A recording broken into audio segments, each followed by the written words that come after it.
Amigos, ¿qué tal? Bienvenidos una vez más a otro programa de Te lo Platico, que es una producción también de nuestra Universidad de Guadalajara y que lo transmitimos a través del canal 44 aquí en nuestra ciudad. Bueno, hoy vamos a tratar un tema que esperamos resulte de mucho interés para todos ustedes, ya que tiene mucha relación de cómo fue creciendo Guadalajara poco a poco, y es el tema de las exhaciendas. Hoy nos encontramos en una de ellas, en la exhacienda de La Calera, Concepción y La Calera son más bien, en donde vamos a platicar un poco de historia. ¿Por qué? Porque estas ya tienen muchos, son centenarias estas ex haciendas que antes se ubicaban muy lejos de Guadalajara y que ahora la ciudad ha ido invadiendo. Y lo curioso es que vemos una hacienda como la que vamos a tratar en este momento y nos vamos a dar cuenta cómo ya la invaden nuevos fraccionamientos. Lo importante de ella es que data del año, más bien del siglo XVI, y vamos también a ver cómo es que llegaron esos colonizadores a este lugar. Les invito a que no se separen de su televisor porque creo que les va a interesar mucho conocer de cómo era la vida antes.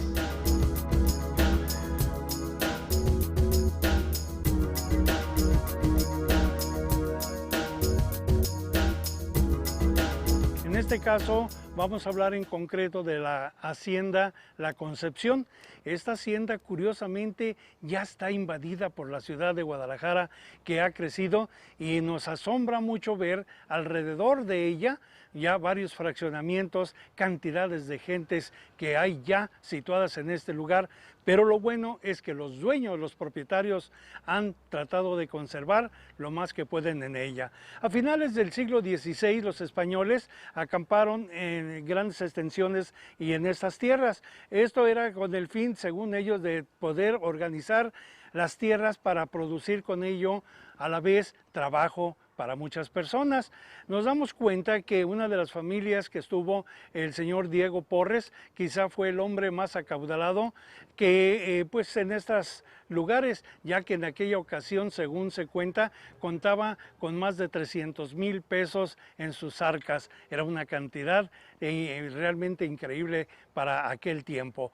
También nos damos cuenta que uno de los testigos que proporciona esta información de la audiencia era de que esa familia de Porres Baranda, que eran uno de los más acaudalados, el día 22 de abril de 1619, para promover la fundación y el mayorazgo de Guadalajara, él estuvo pues produciendo realmente grandes cantidades de trabajo. Pero algo que no viene a bien con ello fue que aquellos hacendados acostumbraban tener muchos esclavos que pues la pasaban realmente muy mal.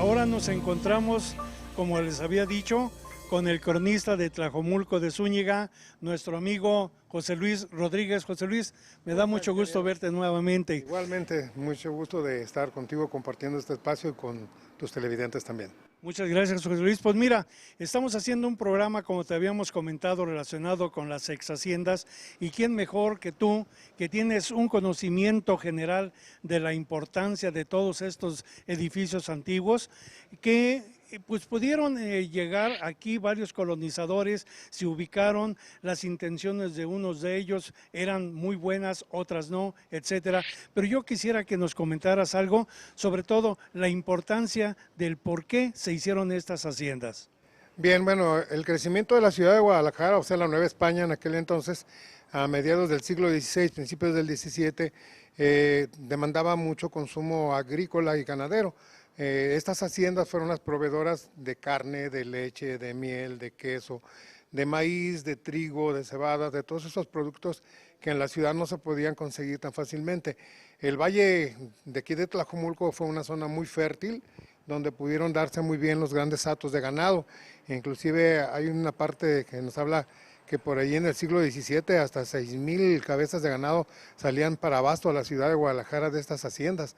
Es decir, que las haciendas de lo que hoy es Tlajomulco se convirtieron en las principales proveedoras de cárnicos para la ciudad de Guadalajara, tanto de res como de cerdo, como de cabritos y de ovejas también. Caray, pues sí, realmente con esto vemos. Ahora, esto que nos estás comentando, obviamente nos remonta a varios cientos de años atrás, ¿verdad? Porque no sucedió esto en el siglo XVII ni XVIII, creo que todavía un poquito más atrás. Sí, estamos empezando a hablar desde el siglo XVI, cuando la necesidad también las religiosas de los conventos era tener estos víveres. Entonces las haciendas les proveían de estos alimentos. Por ejemplo, cada una de las haciendas tenía que darle alguna parte de su producción a cierto convento, o al de San Juan de Dios o algún otro, aparte de lo que se vendía al mercado en general. Eran las necesidades que tenía la Nueva España, lo que hoy es la ciudad de Guadalajara, y el Valle de Tlajomulco era el que es más fértil y más cercano para proveerles todo este producto.